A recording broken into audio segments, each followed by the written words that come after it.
कहलकाए गोरी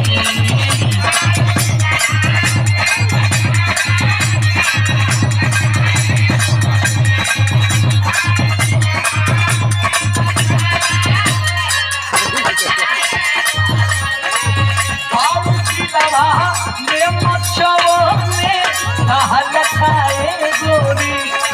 जनवा मारे हल्का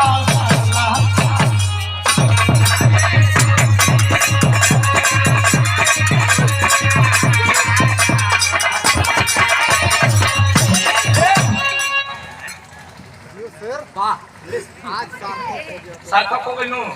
अरे वाह बाबू चल खाए गोरी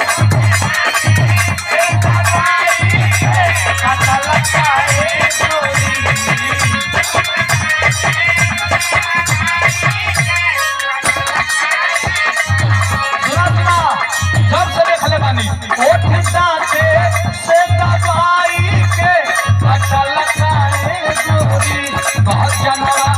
मारे हल्का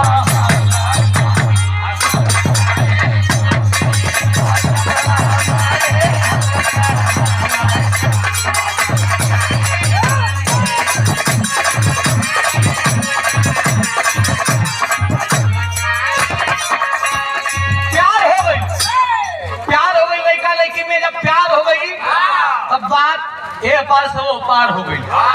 जब पार हो गई लड़का तन की मन मार लो मन जानता काहे मार लो काहे कि लड़का तन की से पतरा गई और लड़की तनी मोटा गई। जब मोटा गई तो गणना कब बैठाओ जला